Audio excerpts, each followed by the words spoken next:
Hey, what's up, guys? Your agent Tyler Wehrung here with Keller Williams, and today we're going to talk all about contingencies in a contract.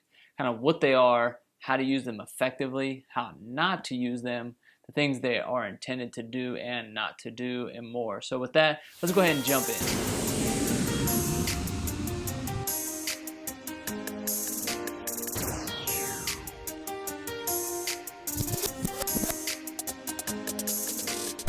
Alright guys, so contingencies are used in just about every contract out there. There are lots of different variations and lots of different intentions on using contingencies. So first, let's define what a contingency is. Really, a contingency is a stipulation or condition that has to be met in order for the contract to continue to be binding. Okay, so something has to happen or something has to be true in order for us to continue or for this contract to still be binding after these certain events occur. So common contingencies that we see are an inspection contingency or a financing contingency, which basically means we'll agree to all the terms of this offer, but it is contingent on us being approved to be financed by a bank. So if everything else remains true and a bank comes in at the end and says, we didn't know about these couple of things, we're actually not approving you for a loan, and you're not really financeable, then you're okay to back out of that contract and get all your earnest money back because that earnest money was put in originally contingent upon that financing piece. Now, if you just decide to back out, that's when you lose your earnest money. And we'll link to a video over here all about earnest money and the different things to consider there. But you just have to remember that when you have contingencies in place, that's a way for you to either renegotiate or to pull out of a contract if certain events occur or don't occur that you want to happen. So contingencies are in place to benefit the buyer or the writer of the contract.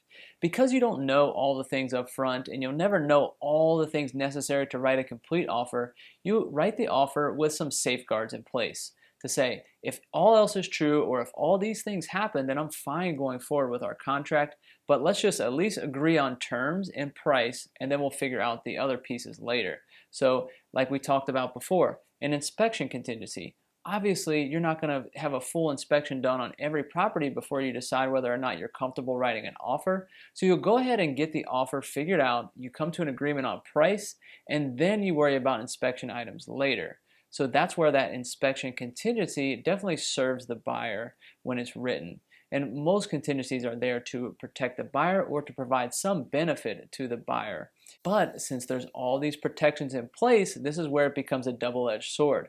So when a seller is looking at multiple offers and some of them have more contingencies than other, that's more options for a buyer to back out of the contract. So that's why it becomes very important that you use these things only when necessary, or to give yourself a specific risk tolerance that you're comfortable moving forward with, because if you overuse these, your offers just won't get accepted.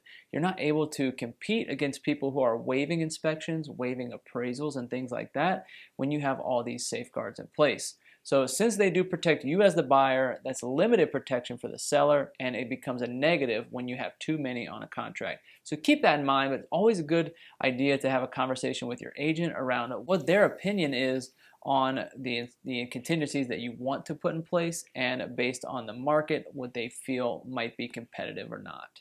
Alright, so really you could write a contingency based on anything to happen. Whether or not that might be accepted or not is another story, but let's talk about the most common contingencies that we see out there. We touched on a couple of these already, but the first one is the inspection contingency.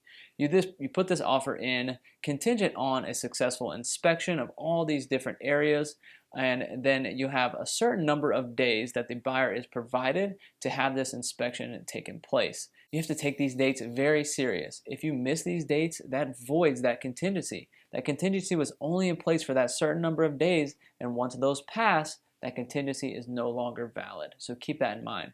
but the inspection contingency serves a great purpose when used correctly. Another very common contingency is a financing or appraisal contingency, saying we'll agree to all these terms as long as a bank will finance me for this, and usually a piece of that is an appraisal contingency, so the bank will finance you if they can't get the property to appraise for a certain amount. So those kind of go hand in hand, and those are very common, and most sellers are willing to agree to that, as that's kind of out of the buyer's control for the most part. And then lastly, one we see less common in a hot market is that the buyer will submit an offer contingent on the buyer's house selling. So as long as we can get the buyer's house sold, they'll have the money to go forward with your deal. But again, that's just not very competitive in a hot market, so we don't see that as often. But again, you can really write contingencies on anything, so just keep that in mind. All right, so a couple things we want to leave you with respect to contingencies that we see people get wrong all the time, and it's really just frowned upon in the real estate industry. The first one comes to the inspection contingency. You should not go into a contract with the inspection contingency with the intent to only ask for a ton of other negotiations once you have the contract locked in place. The inspection contingency is there to find fundamental things that you didn't see on a walkthrough, but it should not be there as a negotiation tool just to beat the seller up down the road. We see a lot of investors do this, we see a lot of clients do this, and that's not the intent of the contingency. So use it the way it was intended to be used. Another thing with contingencies, and we kind of touched on this, but in a competitive market, it could be a good idea for you to waive some of these contingencies to make it more beneficial to the seller. But guys, don't get yourself in an uncomfortable situation waiving inspection contingencies or financing contingencies when you're taking on a lot more risk than you're comfortable with. So always just keep that in mind. Don't put yourself in an uncomfortable position just to get the deal done. And thirdly, if you're going to put dates around a contingency in a contract, make sure you hit them. We touched on it before, but if you don't hit these dates or pay attention to them, it does void your contingency. Your real estate agent should help you with this, but it's always a good idea because you're the one actually writing the offer or signing the offer rather, that you pay attention to these dates as well and you make sure you get everything accomplished within your inspection windows or whatever window you're writing in the contract. Make sure it all happens on time or you're going to lose that benefit that you have. Alright guys, so I hope that was helpful to at least touch on what they are, what are kind of the gotchas when you're writing contingencies, and what to be aware of when it comes to them. So if this was helpful at all, I'd appreciate a like, subscribe, or share. If you know anybody kind of just starting in the real estate process, looking for a home, I'd appreciate a share with them if you think this could provide value to them as well. So with that, I'm Tyler Wehrung with Keller Williams, and we'll catch you next time.